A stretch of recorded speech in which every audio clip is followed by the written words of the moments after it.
안녕하세요. 신문 비교해주는 남자 신비남의 시지프스 이호른입니다. 오늘은 미궁 속에 빠진 대선 전국의 열세인 대선 후보 단일화에 대한 기사를 살펴보도록 하겠습니다. 그럼 먼저 기사를 살펴보기 전에 문재인 후보의 안철수 후보에 대한 단일화 요청 발언과 관련 뉴스를 갖다가 들어보도록 하겠습니다. 오늘 저희가 안철수 후보 측에 이제는 이 단일화에 관한 좀 의논을 하자, 그렇게 이제 제안을 우리 대변인 통해서 했습니다.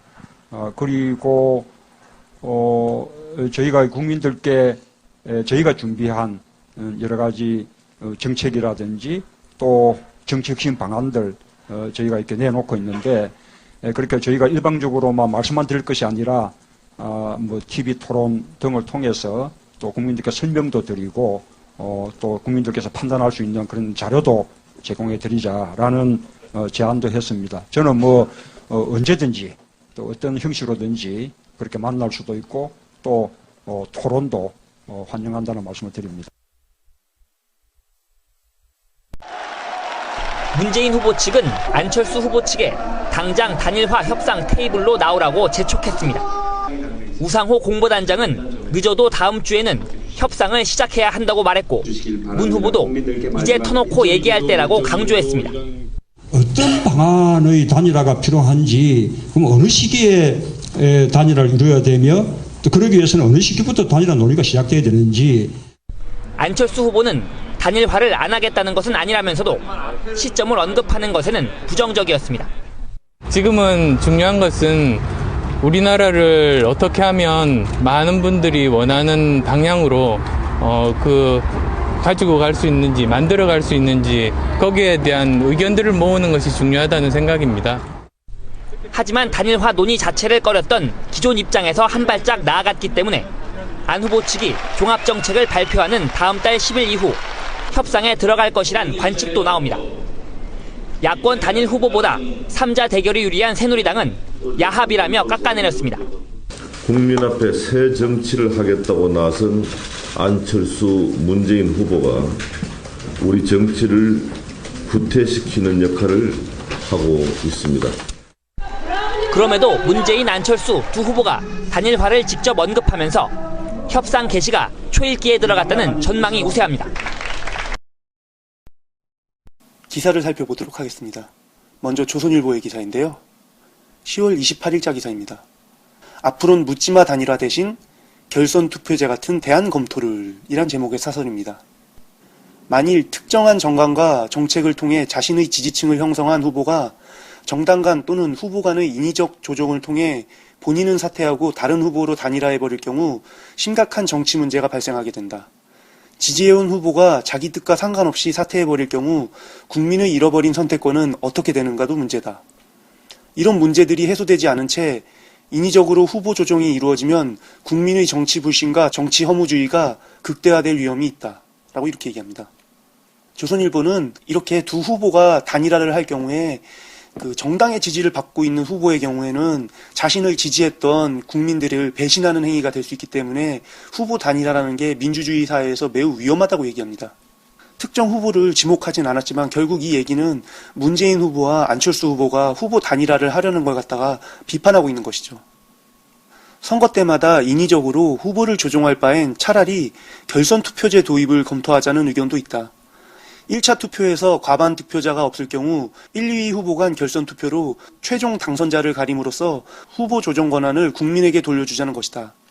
선거일이 코앞으로 다가온 이번엔 새로운 제도를 도입하려 해도 할 수가 없다. 정치권은 대선 이후라도 훗날을 내다보며 단일화 같은 인위적인 후보 조정을 넘어설 법적, 제도적 방안에 관심을 기울여야 한다라고 이렇게 얘기하는데요.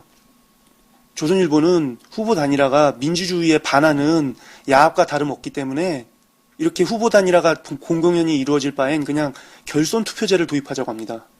이 결선 투표제가 뭐냐면요. 먼저 그 후보가 10명 정도 나왔다고 하면은 그 후보들을 상대로 투표를 해서 투표에서 가장 많은 득표를 한 후보 2명만 남기고 나머지 후보는 다 없애고 2명의 후보를 상대로 한 2차 투표에서 가장 많은 득표를 한 후보를 갖다가 최종 당선자로 결정하는 투표 방식인데요. 이런 결선 투표 방식이 이루어지고 있는 대표적인 나라가 바로 프랑스입니다. 프랑스에서 이런 결선 투표 방식이 이루어지는 것은 프랑스가 아주 많은 다수 정당이 있는 국가이기 때문인데요. 미국처럼 양당 체제나 우리나라처럼 거의 양당 체제에 가까운 3당, 4당 체제가 아니라 프랑스 같은 경우는 아주 수많은 정당들이 난립하는 게 특징입니다. 그렇기 때문에 이 수많은 정당들이 대표로 나온 후보가 대통령 선거에서 당선이 된다 하더라도 득표율이 30%가 채 안 되기 때문에 전 국민들에게 대표성을 띌 수가 없습니다. 그렇기 때문에 대통령으로 당선된 사람이 대표성을 가질 수 있게 만들기 위해서 이런 결선 투표제를 갖다가 시행하고 있는 것입니다. 1차 투표에서 1위를 한 사람이 30% 미만의 득표율을 가졌다 하더라도 2차 결선에서 50% 이상의 득표율을 갖는다면은 국민의 대표로 인정받을 수 있는 것이니까요. 이런 결선 투표제 같은 경우는 당선자가 국민의 대표성을 가질 수 있기 때문에 긍정적인 장점이 있지만요. 단점으로는 선거를 2번 해야 되기 때문에 선거 비용이 들고 매우 번거롭다는 것입니다. 투표율이 낮은 국가에서는 1차, 2차 투표 모두 투표율이 낮아서 당선자의 대표성을 인정하기 힘들어질 수도 있고요. 그리고 1차 투표에서 자신이 지지하는 후보자가 2차 투표에 오르지 못했다고 해서 2차 투표에 참여하지 않을 경우 1차 투표에 비해 2차 투표의 투표율이 하락해서 결선 투표에서 당선된 당선자의 대표성에 의구심이 갈 수도 있습니다. 이러한 단점이 있는데요. 하지만은 분명히 이러한 결선 투표제 방식이 보다 더 나은 국민의 대표를 뽑는 좋은 투표 방식이라고 말할 수 있을 것입니다. 물론 이 부분까지만 보면은 조선일보의 말이 맞는데요. 그런데 문제는 뭐냐면요. 조선일보는 선거일이 코앞에 다가왔기 때문에 새로운 제도를 도입할 수 없다는 걸 갖다가 말합니다. 한마디로 결선 투표제를 지금 도입할 수 없는 게 뻔한데 이 결선 투표제 얘기를 꺼낸 거는 결국 이렇게 결선 투표의 필요성을 얘기하면서 문재인 후보와 안철수 후보를 갖다가 비난하기 위해서 이렇게 결선 투표제 얘기를 꺼낸 것이죠. 이 결선 투표제 얘기는 사실 선거가 끝난 다음에 얘기를 꺼내도 충분히 얼마든지 가능한 것인데요. 그럼에도 불구하고 조선일보 같은 경우는 선거가 코앞으로 다가왔기 때문에 투표 제도를 바꿀 수 없음에도 불구하고 지금 이 시점에서 공교롭게도 결선 투표제 얘기를 꺼내고 있는 것이죠. 기사 내용, 그러니까 결선 투표제를 갖다가 도입하자는 내용 자체는 매우 합리적이고 좋다고 할 수 있지만은 그 얘기를 꺼내는 시기가 너무나도 공교롭기 때문에 그 저의를 의심할 수밖에 없다는 것입니다. 하지만 결선 투표제 도입 같은 경우는 저 역시도 찬성하기 때문에 대선이 끝난 뒤에 국회에서 이 결선 투표제에 대한 논의를 갖다가 충분히 할 수 있었으면 좋겠습니다. 다음 기사를 보도록 하겠습니다. 다음은 동아일보의 기사인데요. 원탁회의 세력은 어떤 나라를 만들겠다는 것인가? 라는 제목의 사설입니다. 10월 26일자 사설인데요. 희망 2013 승리 2012 원탁회의가 그제 문재인 민주통합당 대선 후보와 안철수 무소속 후보의 단일화를 촉구하는 성명을 발표했다. 원탁회의 핵심 멤버인 백낙청 서울대 명예교수와 청하스님, 함세웅 신부, 김상근 목사는 2010년 서울시 교육감 선거 당시 광노현 후보와 박명기 후보의 단일화를 중재했다.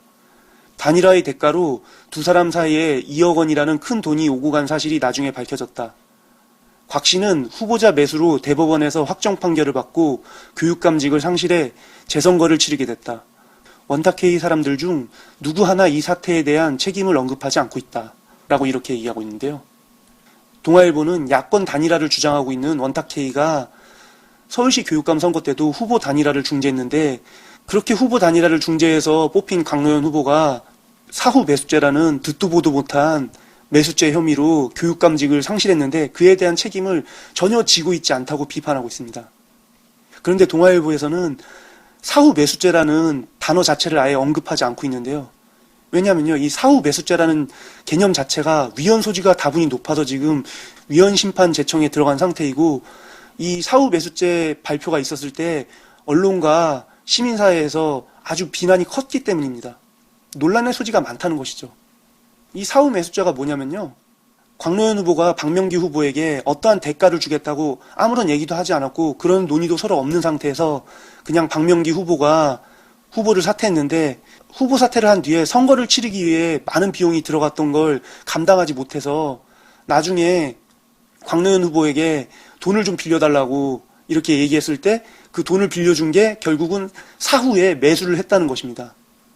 사전에 아무런 논의나 협의가 없었다 하더라도 사후에 돈을 준 게 대가성이라고 판단되기 때문에 사후 매수죄라는 것이죠. 세상의 모든 인과관계에는 원인과 결과라는 게 있습니다. 원인이 있기 때문에 결과가 있는 것이죠. 그런데 이 사후 매수죄 같은 경우는 원인과 결과가 서로 따로 떨어져 있는데 이걸 갖다가 억지로 갖다 붙인 것입니다. 박명기 후보가 서울시 교육감 선거에서 사퇴할 때 광노현 후보에게 돈을 달라고 한 적이 없습니다. 그렇기 때문에 박명기 후보와 친한 사이였던 광노현 후보가 나중에 박명기 후보가 사채업자들한테 쫓기면서 매우 어려운 상황에 처했다는 걸 알아서 돈을 빌려줬을 때, 이랬을 때 사실 이 돈을 대신 갚아준 이유는 박명기 후보가 후보 사퇴를 했기 때문이 아니라 박명기 후보와 광노현 후보 사이에 그 전부터 친분이 있었고 그 친분 때문에 친구의 어려움을 돕기 위해서 돈을 빌려줬던 것입니다. 그럼에도 불구하고 이 친구 사이라는 건 싹 무시한 채 단순히 박명기 후보가 서울시 교육감 선거 때 자진 사퇴했다는 이유를 갖다가 돈을 대신 갚아준 이유로 억지로 갖다 붙인 것이죠. 사후매수죄는 위헌 소지가 매우 많고 전 세계적으로도 일본과 우리나라를 제외하고는 다른 어느 나라에서도 전혀 인정하지 않고 있는 법률입니다. 그럼에도 불구하고 이런 사후매수죄를 적용해서 대법원이 광노현 서울교육감을 갖다가 직위해제시켰던 거죠. 동아일보는 지금 그 사후매수죄를 근거로 이렇게 부도덕한 후보들을 갖다가 단일화시켰으면은 원탁회에서 이렇게 부도덕한 후보를 단일화시킨 책임을 져야 할 게 아니냐 하면서 이렇게 비판하고 있는 것입니다. 원탁회의는 주요 인사의 전력이 친북과 종북을 오가는 집단이다. 청하스님은 2005년 경기 파주 보광사에 간첩과 빨치산 묘역 조성을 주도한 실천불교 전국 승가회의 상임 고문이다. 함세웅 신부와 김상근 목사는 국가안보법 철폐, 주한미군 철수, 남북 연방제 통일을 주장한 민주주의 민족 통일 전국연합의 지도위원을 지냈다. 이런 원탁회의가 주선하는 단일화는 오히려 동기의 불순함 때문에 국민의 불신을 키울 수 있다라고 이렇게 얘기합니다. 그러니까 동아일보는 원탁회의 주요 인사들이 다 친북 종북주의자들이기 때문에 이런 원탁회의가 주선하는 단일화 자체가 매우 불순한 단일화라고 얘기하고 있습니다. 간첩과 빨치산의 묘역 조성을 주도한 실천불교 전국 승가회라는 그 단체가 어떤 단체인지 저는 정확히 모르겠지만요. 불교 교리상 간첩이나 빨치산이라 하더라도 그 묘역을 조성해주는 것은 인간적인 도리 차원이기 때문에 아무런 문제가 없어 보이는데요. 동아일보 같은 경우는 단지 죽은 망자들에게 자비를 베풀었다는 이유로 이 스님들을 갖다가 종북주의자로 몰고 있습니다. 그리고 함세웅 신부와 김상근 목사가 국가보안법 철폐와 주한미군 철수 그리고 남북연방제 통일을 주장했다고 해서 종북주의자라고 하는데요. 국가안보법이 국가안보를 지키기 위한 법률이었지만은 그 법률의 수많은 폐해 때문에 얼마나 많은 사람들이 고통을 받아야 했습니까? 그렇기 때문에 우리 사회 전반적으로 국가안보법을 철폐해야 한다는 여론이 많았습니다. 그리고 주한미군 철수 역시 전시작전 통제권 환수를 통해 단계적으로 이루어지는 것이기 때문에 이러한 주한미군 철수의 단계적 진행을 갖다가 찬성하는 사람들이 꽤 있었습니다. 그리고 남북 연방제 통일 같은 경우는 매우 장기적인 안목에서의 통일 정책인데요. 이러한 통일 정책 같은 경우는 남북 통일을 현실적으로 진행할 때 전문가들 사이에서 많이 나왔던 얘기입니다. 이 세 가지 사안을 가지고 함세웅 신부님과 김상근 목사님을 갖다가 종북주의자로 보는 건 매우 잘못된 것인데요. 일반인들이 국가안보법 철폐 내지는 주한미군 철수 또는 남북연방제 통일에 대해서 잘 모를 경우에는 동아일보의 말처럼 이 두 분이 종북주의자로 비춰질 수도 있겠죠. 특히 보수적인 성향의 동아일보 독자분들 같은 경우에는 이미 그전부터 동아일보가 국가안보법 철폐는 종북주의다, 주한미국 철수 주장도 종북주의다, 남북연방제 통일 주장도 종북주의다 라는 이런 얘기를 갖다가 귀에 못이 박히게 들었기 때문에 이 단락을 보고 나서 함세웅 신부님과 김상근 목사님이 종북주의자다라고 생각하게 될 것입니다. 그러면서 원탁회의 자체가 모두 종북주의자들의 모임이라고 생각하게 되는 거죠. 그랬을 때는 이렇게 문재인 후보와 안철수 후보의 단일화를 주선한 원탁회의 자체가 종북주의자들의 모임이기 때문에 문재인 후보와 안철수 후보와의 단일화 역시도 종북주의다라는 이런 어처구니 없는 등식이 형성하게 되는 것입니다. 제대로 된 정보를 갖다가 입수할 수 있는 분들이라면은 이러한 판단을 하지 않겠지만요. 동아일보만을 계속 읽어온 동아일보 독자라면은 이런 동아일보 논조에 넘어가서 충분히 안철수 후보나 문재인 후보가 종북주의자다라는 생각을 할 수 있게 되는 것입니다. 동아일보는 이렇게 원탁회를 갖다가 먼저 광노현 후보의 사후매수죄 적용으로 인한 유죄 판결을 빌미로 책임을 지지 않는 비도덕한 집단이라고 먼저 매도를 하고요. 그리고 나서 원탁회의가 종북주의자들이 집단이기 때문에 이렇게 부도덕하고 종북주의에 빠진 집단의 주선으로 단일화가 이루어진다면은 그 단일화 역시 부도덕하고 종북주의적인 단일화라고 얘기를 하는 것이죠. 지금 박근혜 후보가 국민 대통합은 집어치우고 보수 대통합을 위한 행보에 나서고 있는데요. 그런 보수 대통합의 행보에 동아일보의 이런 기사가 긍정적인 영향을 미칠 수 있지 않을까 싶어서 이런 기사를 쓴 것 같은데요. 하지만 이런 기사에 넘어갈 만한 사람들은 이미 충분히 전부 다 박근혜 후보를 지지하고 있습니다. 보수층 중에서 일부가 박근혜 후보가 아닌 안철수 후보를 지지하는 것은 그 사람들이 충분히 사리 판단이 가능하기 때문이죠. 이런 수준 낮은 기사에 선동될 사람들이 아닙니다. 그럼에도 불구하고 동아일보는 어떻게든 많은 보수를 갖다가 집결시키기 위해서 이런 사설을 쓰고 있는 것이죠. 다음 기사를 보도록 하겠습니다. 다음은 중앙일보의 사설입니다. 10월 29일자 사설인데요. 단일화 안개 빨리 걷어내라 라는 제목의 사설입니다. 단일화 안개는 여러 부작용을 초래한다. 가장 우려되는 건 유권자의 혼란이다. 문재인 안철수 단일화가 되면 두 후보의 현재 정책은 많이 달라질 수 있다. 단일화 안개는 여러 부작용을 초래한다. 가장 우려되는 건 유권자의 혼란이다. 문재인 안철수 단일화가 되면 두 후보의 현재 정책은 많이 달라질 수 있다. 97년 DJP 연합은 내각제 개헌이라는 깜짝 공약을 내놓았다. 이런 일이 벌어지면 유권자는 충분한 준비 없이 공약 벼락을 맞는다라고 이렇게 얘기하는데요. 중앙일보는 단일화가 빨리 이루어지지 않으면 유권자의 혼란이 발생한다면서 문재인 후보와 안철수 후보를 갖다가 비판하고 있습니다. 왜냐하면 지금 시점에 단일화가 이루어진다 하더라도 너무 시일이 늦었기 때문에 11월 25일, 26일이 대선 후보 등록일인데 그 대선 후보 등록일이 거의 다가간 막바지쯤에나 후보 단일화가 이루어지면서 그렇게 늦게 후보 단일화가 이루어지기 때문에 유권자들이 혼란을 일으키게 될 것이라고 얘기하는 것입니다. 그러면서 97년에 DJP 연합이 내각제 개헌이라는 깜짝 공약을 내놨던 걸 갖다가 예로 드는데요. 사실 97년에 저 역시도 이제 내각제 개헌이 깜짝 공약으로 발표됐을 때 깜짝 놀랐습니다. 내각제 개헌을 공약으로 내놓을 거라고는 전혀 상상도 하지 못했기 때문이죠. 중앙일보는 지금 97년과 같이 유권자들이 깜짝 놀랄 상황이 안철수 후보와 문재인 후보의 단일화를 통해 발생할 수 있다고 얘기하는 것인데요. 근데 사실 이러한 지적은 얼핏 보면 그럴듯해 보이지만 전혀 맞지 않는 얘기입니다. 왜냐면요. 97년의 DJP 연합 같은 경우는 서로 정치적 성향이 전혀 다른 두 정당이 선거에서의 승리를 위해서 함께 연합을 했던 것입니다. 하지만 문재인 후보와 안철수 후보 같은 경우는 서로 정치적인 성향이 상당히 일치하는 면이 많습니다. 후보들의 공약만 살펴보더라도 대동소이하다는 얘기가 나올 정도로 공약에 엇비슷한 부분들이 많은데요. 물론 세세한 디테일적인 부분에서는 다른 점들이 많지만은 내각제 개헌이라는 깜짝 공약이 튀어나올 정도로 서로 접점이 떨어져 있지는 않습니다. 두 후보가 단일화를 할 경우에는 서로 자신들의 공약 사이에서 접점을 찾는 정도가 전부일 것입니다. 그렇기 때문에 지금 유권자들이 전혀 상상도 하지 못했던 그런 공약이 튀어나올 일은 거의 없습니다. 그럼에도 불구하고 중앙일보 같은 경우는 97년의 DJP 연합과 지금 안철수 후보와 문재인 후보의 야권 단일화가 같은 경우라고 동일시하고 있는 것입니다. 서로 상황이 다름에도 불구하고 이렇게 두 상황을 동일시하고 있는데 이렇게 중앙일보가 서로 다른 두 상황을 동일시한 걸 갖다가 전혀 눈치채지 못하는 사람은 이 기사를 봤을 때 고개를 끄덕이면서 아, 이렇게 야권 단일화가 지금 큰 문제를 발생시킬 수도 있겠구나라고 생각하게 되는 것입니다.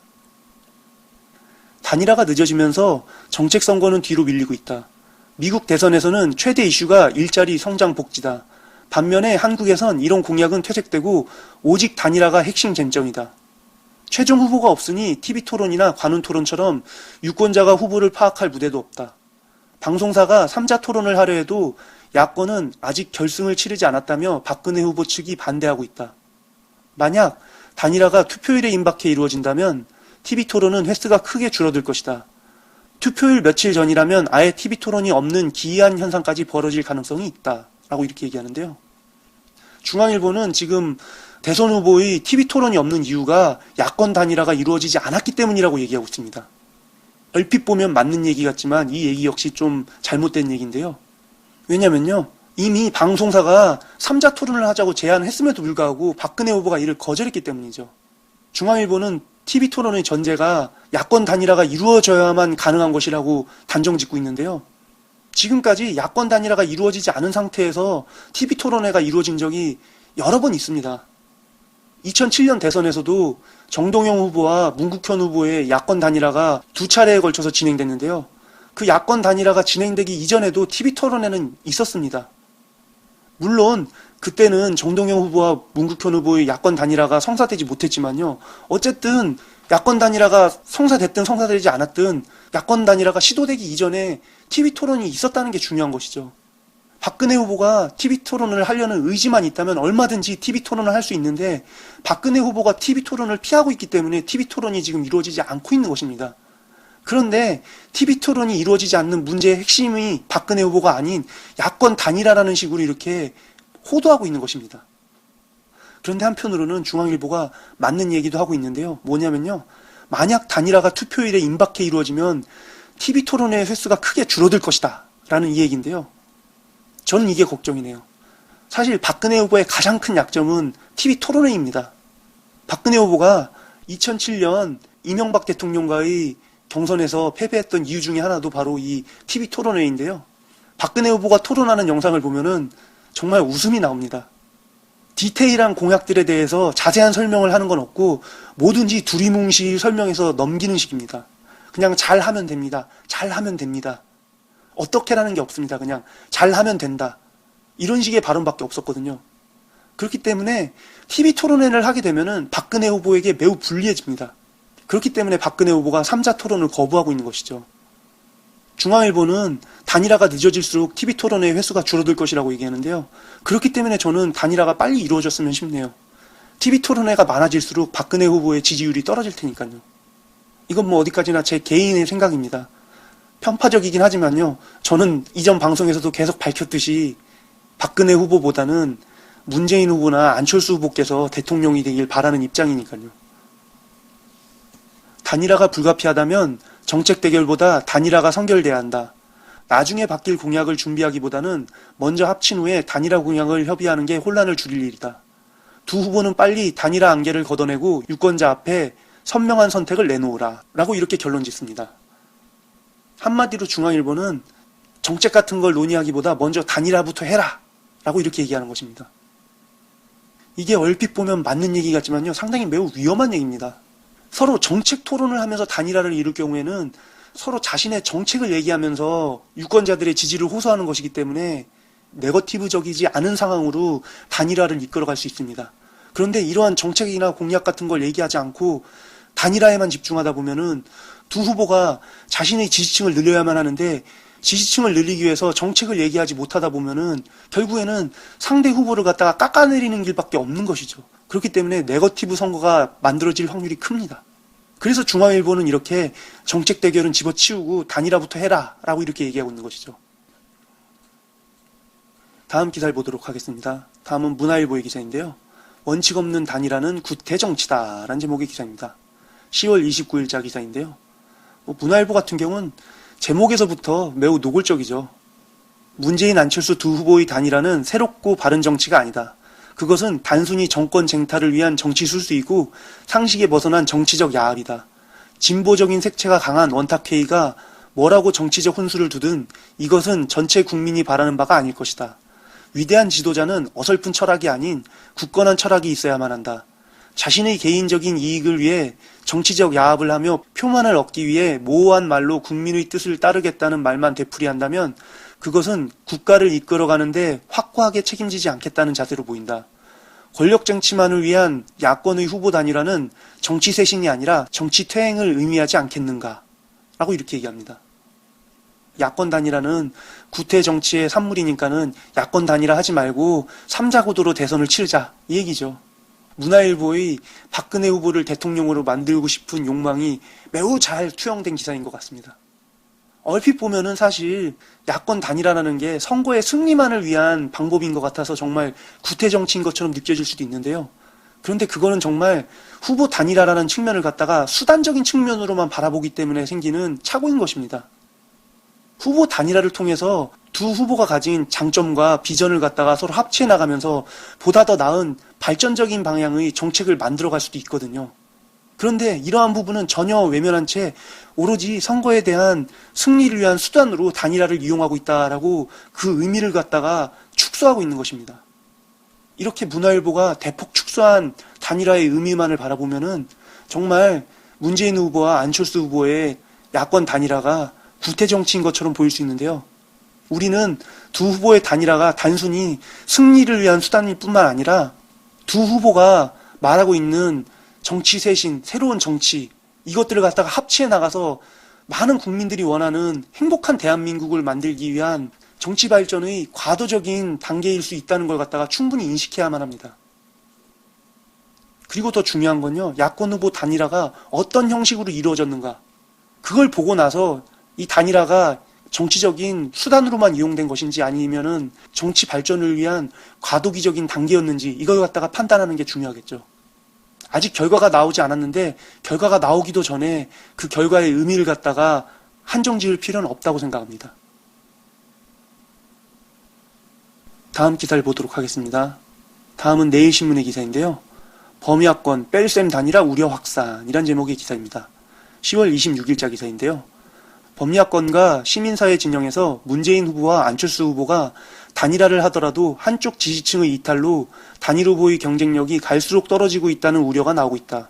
이 같은 우려는 두 후보 측이 최근 정치혁신의 방향과 우선순위 등을 놓고 주고받는 발언이 거칠어지면서 핵심 지지층 내에서 상대 후보를 배척하는 흐름이 감지되고 있다는 진단에 따른 것이다 라고 얘기합니다.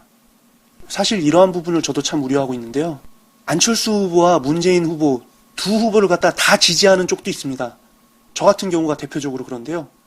하지만 안철수 후보만이 무조건 당선돼야 된다. 또는 문재인 후보만이 무조건 당선돼야 된다. 이런 생각을 가진 분들도 많습니다. 문제는 이런 생각을 가진 분들인데요. 이러한 생각을 가진 분들이 상대 후보를 인정하고 상대 후보가 대통령이 돼도 충분히 대한민국을 잘 이끌어 나갈 것이다. 이렇게 인정하지 않고 상대 후보가 대통령이 되면 안 된다라는 이런 배척하는 흐름이 생기면서 단일화를 이뤘을 때 한쪽 후보만 지지하는 층이 단일화 지지 세력에서 이탈할 수 있다는 것입니다. 그러한 흐름이 지금 여기저기서 감지되고 있죠. 민주당을 지지하는 지지자분들이 안철수 후보를 갖다가 매도하는 얘기들이 종종 나오고 있고요. 또 안철수 후보를 지지하는 지지자분들이 민주당을 비판하고 폄하하는 얘기들이 여기저기서 나오고 있죠. 제가 가장 놀랐던 거는 다음 아고라에서 두 후보 중 한 후보를 지지하는 글이 아닌 그냥 두 후보 모두를 지지하거나 혹은 두 후보 모두 좋다 이런 식으로 뭉뚱그려 쓴 글 같은 경우는 추천을 거의 받지 못한다는 것입니다. 많은 사람들이 두 후보 중 어느 한 후보를 지지하는 글에만 찬성을 계속 던지고 있다는 것이죠. 제가 신밀한 방송을 올리면서 항상 아고라에도 올리는데요. 어떤 분이 저한테 이런 댓글을 달았습니다. 시지프스님, 지금 아고라에서는 문재인 후보를 지지하는지 아니면 안철수 후보를 지지하는지 분명히 밝히지 않으면은 사람들이 관심을 가지지 않습니다. 그러니까 시지프스님도 제대로 된 자신의 입장을 표명해야 할 것입니다. 라고 이렇게 말했습니다. 그 댓글을 보고 제가 정말 깜짝 놀랐는데요.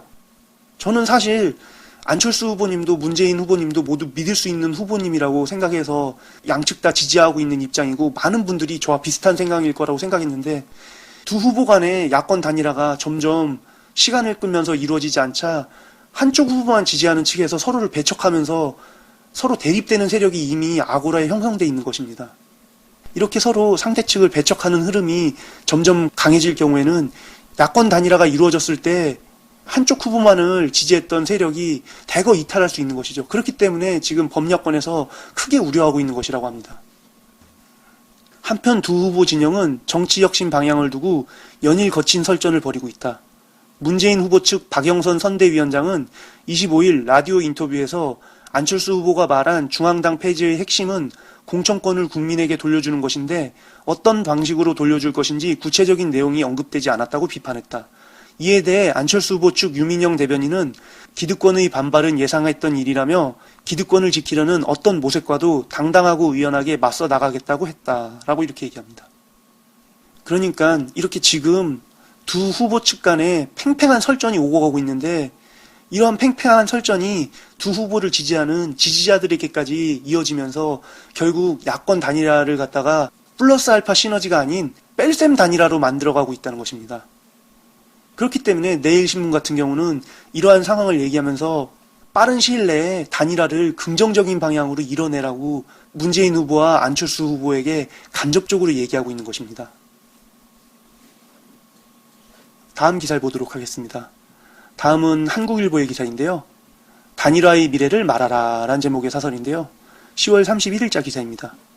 정치 혁신은 이번 선거의 출발점이 낡은 정치 타파와 새로운 정치에 대한 기대였던 점을 고려할 때 더욱 치열하게 논쟁해야 할 사안이다. 경제민주화도 복지국가도 일자리도 정치의 근본적인 혁신이 전제되지 않고는 이루어질 수 없기 때문이다. 문재인 민주통합당 후보가 주장하는 책임있는 정치가 맞는 방향인지 아니면 안철수의 새로운 정치가 옳은지 논의를 거듭해야 한다. 라고 이렇게 얘기하고 있습니다.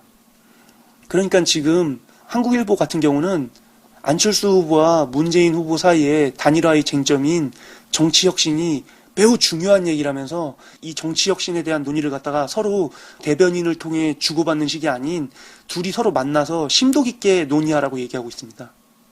문재인 후보가 말하는 책임있는 정치가 정치혁신의 제대로 된 방향인지 아니면은 안철수 후보가 말하는 새로운 정치가 제대로 된 정치혁신인지 두 후보가 서로 논의해서 해답을 찾아가라는 것이죠. 이런 논의를 거쳐 자연히 단일화의 접점도 찾아갈 수 있을 것이다. 안철수도 단일화의 전제로 정치권의 쇄신을 거론한 바 있어 공통분모로 삼을 만하다. 단일화에 급급해 여론조사나 선거인단 경선 같은 방법론을 거론하는 것은 시기상조다. 그런 정치공학만 앞세우다가는 역풍 맞기 십상이다. 권력을 서로 차지하려는 볼썽사나운 모습을 연출하며 단일화를 하는 순간 집토끼도 산토끼도 다 떠날 수 있다. 단일화를 왜 해야 하는지, 단일화를 할 경우 정치는 어떻게 달라지고 미래는 어떤 모습으로 다가오는지를 유권자들에게 보여주고 납득시켜야만 한다.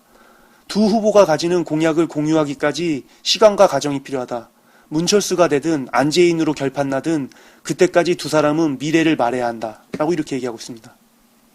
그러니까 한국일보는 중앙일보가 말했던 서로 정책 토론보다 우선 단일화부터 해라 라는 이 얘기보다는 단일화만 너무 앞세우다 보면은 오히려 그 단일화 과정 속에서 네거티브 선전이 나오면서 두 지지층이 모두 이탈하는 악영향이 나올 수 있으니까는 단일화에 급급하지 말고 먼저 정치 쇄신에 대한 토론을 갖다가 심도 깊게 이루라고 얘기하고 있는 것입니다. 두 후보가 계속 그냥 대변인을 통해서 혹은 기자의 질문에 대한 답변을 통해서 띄엄띄엄 정치 쇄신에 대한 얘기를 갖다가 하고 있는 입장인데요. 두 후보가 직접 만나서 심도 깊게 토론하는 과정이 필요하다는 것이죠. 저 역시도 정말 그렇게 생각하는데요. 이제는 두 후보가 만날 때가 됐다고 생각합니다. 대통령 후보 등록일까지 이제 25일밖에 남지 않았습니다. 정말 얼마 남지 않았는데요. 이 짧은 시간 안에 후보 단일화를 하려면은 먼저 두 후보의 정책 공유가 확실하게 이루어져야만 합니다. 서로 자신이 주장하는 정책의 장단점뿐만 아니라 상대방이 주장하는 정책의 장단점도 모두 파악해서 상호 보완을 통해 보다 나은 정책을 만들어가는 게 중요한 것이죠. 이러한 상호 보완의 과정 속에서 자연스럽게 후보 단일화가 이루어진다면 이를 지켜보는 국민들 역시 이러한 단일화에 박수를 보낼 것이란 것입니다. 매우 이상적이고 합리적인 방향의 단일화인데요. 그런데 사실 이러한 단일화는 너무나도 어렵습니다. 고양이 목의 방울 달기나 다름없는 방법이죠. 그렇기 때문에 이러한 단일화가 이루어지기 위해서는 두 후보가 서로 자신들의 욕심, 이익 이런 걸 버리고 내가 꼭 대통령 후보가 돼야 된다 이런 생각도 버리고 일단 우리가 서로 만나서 우리의 정책을 갖다 토론하자. 어떻게든 우리 둘 중에 한 명이 대통령이 되는데 먼저 우리가 서로 말하는 비전이 어떻게 대한민국을 더 발전시킬지를 갖다가 토론해보자 라는 이런 전향적인 자세로 토론에 임하는 게 먼저 중요하다는 것이죠. 그러기 위해서는 자신이 보좌하고 있는 대통령 후보가 대통령이 되길 바라는 보좌진들을 일단 한 걸음 뒤로 물러내고 두 후보가 직접 테이블에 마주 앉아서 토론을 하는 게 가장 중요할 거라고 생각합니다. 한국일보는 지금 그렇게 두 후보가 테이블에 마주 앉아서 토론을 하라고 간접적으로 얘기하고 있는 것입니다. 다음 기사를 보도록 하겠습니다. 다음은 경향신문의 기사인데요. 역대 단일화 성공된 대선 승리, 실패된 대선 패배란 제목의 기사입니다. 10월 30일자 기사인데요. 1997년 15대 대선 당시 새정치국민회의 김대중 총재와 자유민주연합 김종필 총재의 DJP 연합이 본격적 시초다. 이어 2002년 16대 때는 새천년 민주당 노무현 후보와 국민통합 21 정몽준 후보가 단일화에 성공했다. 두 차례 모두 단일화 후보가 승리했다. 라고 이렇게 얘기하면서 경향신문 같은 경우는 야권 후보가 단일화에 성공한 선거에서는 항상 야권이 성공했다고 얘기합니다. 하지만 2007년 17대 대선 때는 민주통합당의 정동영 후보와 창조한국당의 문국현 후보가 야권 단일화를 하지 못했기 때문에 결국 이명박 후보에게 역대 최다 표차로 패배하게 됐다는 것이죠. 그러니까 한마디로 선거에서 승리하려면 일단 단일화가 전제돼야 하니까는 단일화를 꼭 하라는 것입니다. 단일화를 하지 않으면은 절대 승리하지 못한다. 이 현실이 말해주는 게 뭐냐면요. 새누리당을 지지하는 여권 지지층은 항상 40% 이상의 지지율을 보이고 있습니다. 박근혜 후보가 아닌 다른 그 어떤 사람이 새누리당이라는 배지를 달고 대통령 후보로 나와도 40% 이상의 지지율을 받을 수 있다는 것입니다. 반면 야권 후보 같은 경우는 서로 분열되어 있기 때문에 그 분열된 세력을 갖다가 합치지 않으면 절대 40% 이상의 지지율을 얻을 수가 없다는 것입니다. 이러한 공식은 언제나 계속되어 왔는데요. 그렇기 때문에 야권이 승리를 하기 위해서는 단일화는 반드시 전제돼야 하는 것입니다. 물론 단일화를 한다고 무조건 승리하는 건 아니지만요. 그래도 일단 단일화를 해야만 승리할 가능성이라는 것이 생기는 것입니다. 단일화를 안 하면은 박근혜 후보에게 기본적으로 40% 이상의 득표가 가기 때문에 야권 후보가 절대 승리를 할 수가 없다는 것이죠. 다음 기사를 보도록 하겠습니다. 다음은 한겨레 신문의 기사인데요. 폭넓은 연대로 복지 다진 미국. 한국판 뉴딜기를 찾자라는 제목의 기사입니다. 10월 29일자 기사인데요. 이 기사는 이제 미국의 뉴딜 연합이라는 그 연합체가 탄생한 배경과 지금 현재 우리나라의 문재인 후보와 안철수 후보의 야권 단일화가 이루어지려는 배경이 매우 흡사하고 그 미래 역시 매우 흡사하기 때문에 미국의 과거를 통해서 우리 미래를 배우자는 의미의 기사입니다. 미국의 공화당 장기 집권 체제를 결정적으로 파탄낸 것은 1930년대 대공황이었다.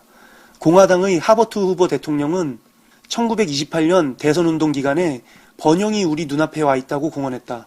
이명박 대통령도 2007년 대선 때 경제성장률 7%, 소득 4만 달러, 경제규모 세계 7대 대국이라는 747 공약을 내걸었고 번영이 눈앞에 있음을 공언했다. 후보는 당선 뒤 대공황이 몰아치자 최악의 상황은 지나갔다고 다시 허풍을 떨었다. 이명박 대통령은 2008년 세계적 금융위기가 닥치자 대한민국이 위기에서 제일 빨리 벗어났다고 자화자찬했다.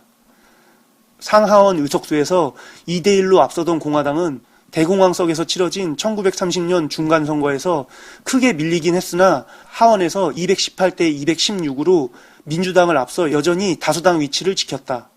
선진당과 친여 무소속을 합치면 의회 의석에서 거의 2대1로 앞서던 새누리당도 경제위기 속에서 치러진 한국의 2012년 총선에서 야당 승리 전망에도 불구하고 다시 과반을 넘는 다수당 위치를 지켰다. 1932년 선거가 다가오자 미국에서 성장률은 마이너스로 돌아서고 실업률이 30%대를 웃돌았다. 올해 대선을 앞두고 한국의 잠재 성장률은 2%대를 지킬 수 있을지 의심스럽고 비정규직 비율은 50%를 웃돌고 있다. 여기까지가 뉴딜 연합에 앞서 미국과 한국의 비슷한 점이다. 라고 이렇게 얘기하는데요. 정말 상황이 비슷합니다. 미국 공화당의 하버트 후보 대통령과 우리나라의 이명박 대통령이 매우 닮아 있고요. 그리고 그 새누리당과 공화당의 상황도 매우 닮아 있죠. 그리고 그 당시 미국과 우리나라의 경제 상황도 매우 닮아 있고요. 1930년대 미국과 2012년 대한민국이 매우 닮은 꼴인 상황인 것입니다. 이러한 상황 속에서 한겨레는 지금 미국의 뉴딜 연합을 본받자고 하고 있습니다. 뉴딜 연합이 본격적으로 형성된 것은 1935년 이후 2차 뉴딜 정책을 통해서다. 민주당 하원 의석을 319석으로 늘린 루즈벨트는 이때 공화당은 103석이었습니다. 1935년 사회보장법을 시작으로 뉴딜 연합을 형성하는 정책과 입법에 본격적으로 나선다. 사회보장법으로 영세민들의 노후와 실업 상태를 대비케 해줬다. 공공사업지 주법을 통해 민영전력 회사들이 전기 공급을 꺼리던 농촌 지역의 농민들에게 전기 공급을 강제했다. 농촌의 지역구를 둔 의원들도 보수와 진보를 가리지 않고 이 법안에 찬성했다. 도시지역 구호 사업으로 남부에서 북부로 이주한 흑인들, 새로운 이민자들, 백인 빈곤층과 노동자들의 표심을 얻었다. 테네시강 개발 사업과 농작물 가격 보조제로 남부와 중서부 백인 농민들을 포섭했다. 노조의 수건이던 단결권을 와그너법을 통과해 보장해 공화당과 민주당으로 지지자가 양분됐던 산업별 노동조합 회의 등의 노조의 지지를 모두 민주당으로 완전히 단일화시켰다. 노조는 루즈벨트에게 200만 달러 기부금을 제공하고 민주당 조직이 없는 곳에서는 유권자 모임을 조직하고 유권자 등록 운동을 벌였다. 1936년 선거에서 루즈벨트는 2,755만 표의 선거인단 523명으로 1,668만 표의 선거인단 8명을 얻어낸 알프레드 랜드의 대합승을 거뒀다. 의회에서도 상원 76대 16, 하원 334대 88로 미국 의회 선거상 최대 압승을 거뒀다라고 이렇게 얘기하는데요. 그러니까 이게 무슨 얘기냐면요. 미국에서 민주당의 루즈벨트 대통령이 대통령으로 당선된 뒤에 농촌 지역에 사는 농민들이나 노동자들 그리고 노조들을 위한 여러 가지 정책들을 펼치면서 그동안 소외계층이었던 사람들의 다수가 투표에 관심을 가지면서 하나의 세력으로 뭉치게 됐다는 것입니다. 그 세력이 바로 뉴딜 연합인데요. 소외계층을 위한 복지 정책을 통해서 뭉친 뉴딜 연합은 그 후에 1936년 선거에서 루즈벨트 대통령을 압도적으로 재선에 성공하게 만들었고요. 향후 1960년대까지 계속해서 이 세력이 공화당의 보수 세력을 누르고 계속해서 의회를 장악하게 됐습니다. 그러면서 미국 경제는 이 뉴딜 연합에 의해서 황금기를 맞게 되죠.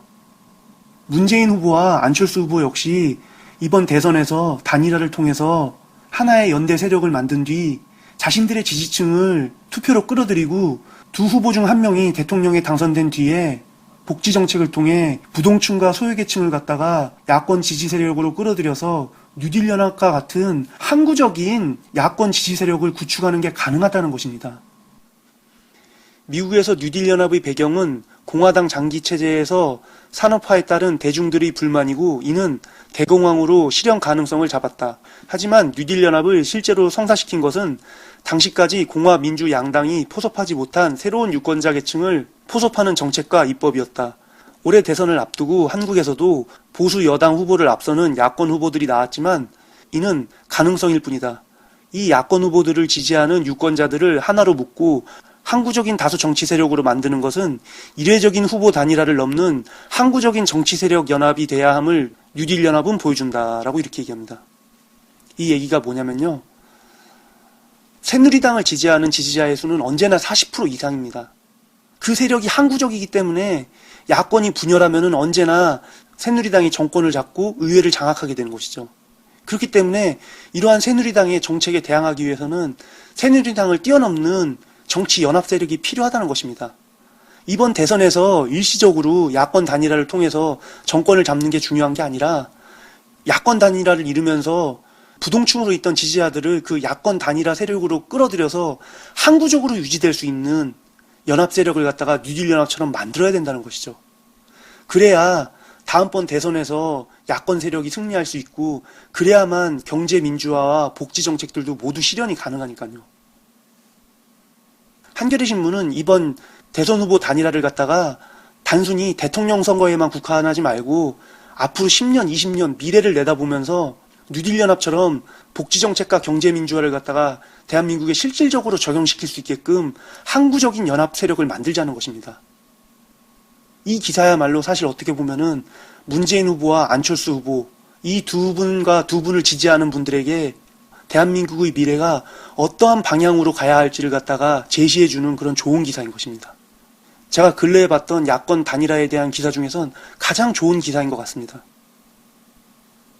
이 기사가 정말 좋은 기사인데요. 그런데 이 기사를 좀 더 자세히 이해하기 위해서는 좀 한 가지 서적을 참고하시는 게 좋을 것 같습니다. 얼마 전에 우리나라에 방문하기도 했던 폴 크루그먼이라는 사람이 쓴 미래를 말하다라는 책이 있는데요. 노무현 대통령님께서 유로피안 드림과 함께 추천하셨던 책이기도 합니다. 이 책을 읽어보면은 이제 미국의 현대사를 통해서 미국이 어떻게 미래로 나아가야 할 것인가를 갖다가 얘기하고 있는데요.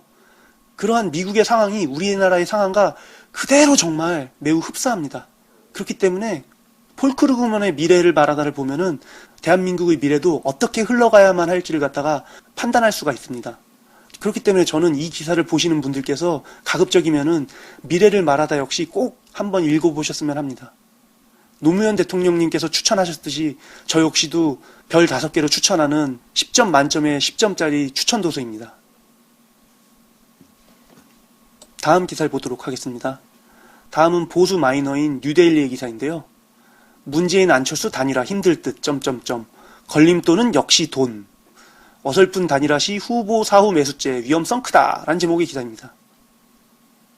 후보 단일화의 걸림돌이 돈이라는 거는 정말 어떤 신문에서도 얘기하지 않던 것인데 뉴데일리가 아주 신선한 시각을 갖다가 제시했네요. 일단 돈을 갖다가 문제라고 얘기하면은 그 세력이 매우 속물로 보이게 되죠. 제목부터 문재인 후보와 안철수 후보를 갖다가 속물로 만들기 위한 의도가 엿보이는데요. 법조계에서는 두 후보의 단일화 방식과 누가 단일화 후보가 되느냐에 따라 대선 펀드 문제가 전국 판도를 완전히 뒤집을 수 있는 엄청난 폭발력을 가지는 뇌관으로 작동할 수 있다고 보고 있다. 따라서 두 후보 간 단일화 가능성을 부정적으로 보는 시각이 적지 않다.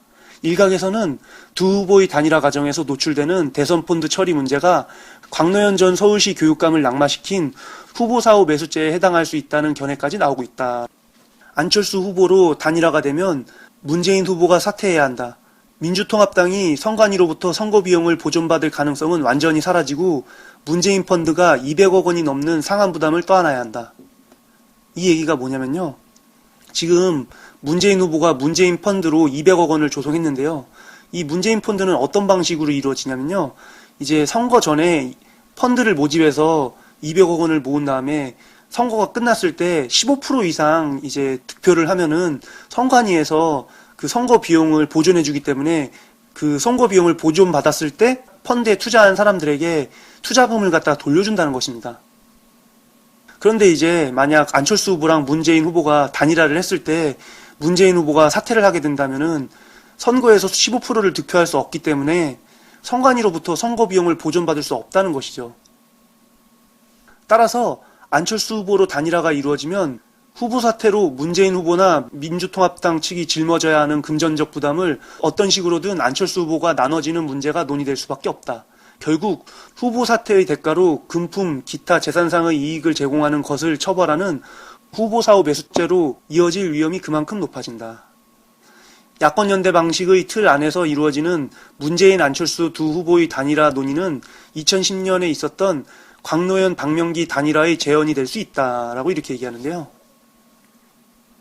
문재인 후보가 문재인 펀드를 통해서 모집한 200억 원을 다 썼는데 그런 상황에서 후보 단일화에서 패배해가지고 그 200억 원을 다시 투자자들에게 돌려주기 위해서는 결국 그 200억 원을 민주당과 안철수 후보 측에서 보전해줘야 되기 때문에 후보 사후 매수죄가 적용될 수 있다는 것이죠. 그런데 만약 야권 후보 단일화가 이루어졌을 때까지 문재인 후보가 사용한 금액이 한 10억, 20억 정도라면은 이런 문제가 발생할 일이 없는 것이죠. 10억, 20억 정도는 민주당이 충분히 투자자들에게 돌려줄 수 있는 능력이 있으니까요.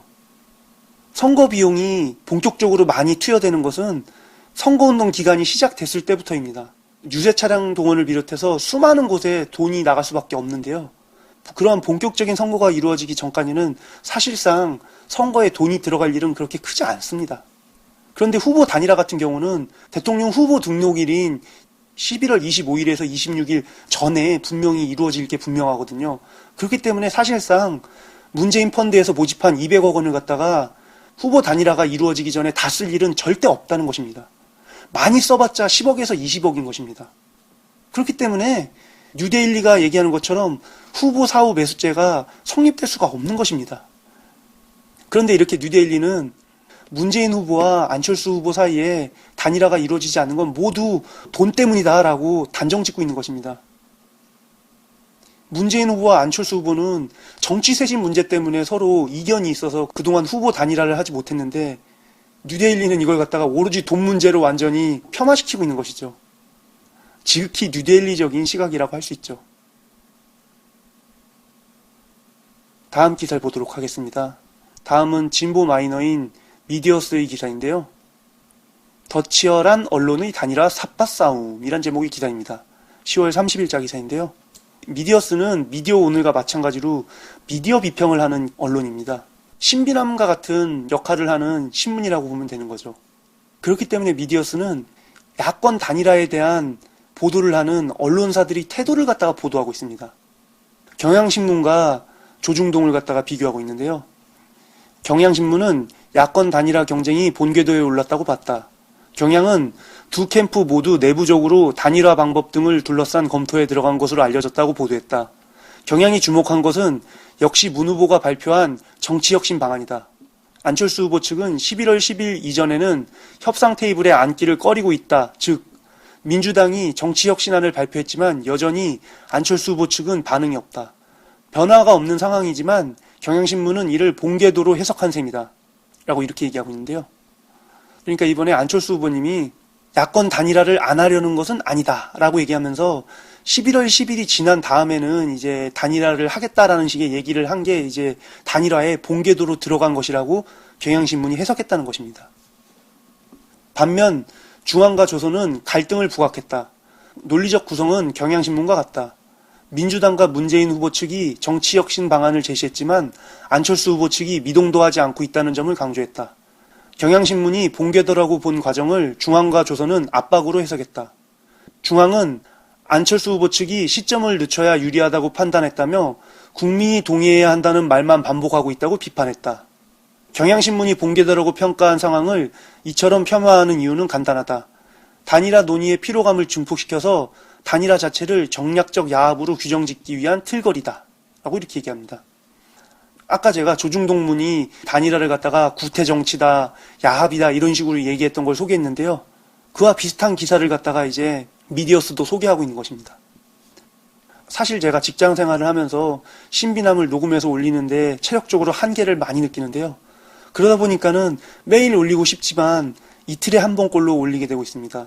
그래서 제가 못 올리는 기사들은 이렇게 미디어스나 미디어오늘 같은 언론들을 통해서 여러분들이 좀 신문 기사를 비교했으면 좋겠네요. 이런 좋은 미디어 비평 언론들도 신문을 보는 안목을 갖다가 키워주고 있으니까요. 오늘 이렇게 보수 메이저에서 진보 마이너에 이르기까지 많은 기사들을 살펴봤는데요. 조중동문으로 대표되는 보수 언론들은 모두 야권 단일화의 의미를 구태정치의 산물로 몰아가고 흠집을 내려가고 있습니다. 단일화가 가져올 시너지 효과를 없애기 위해 총력을 기울이고 있는 것이죠.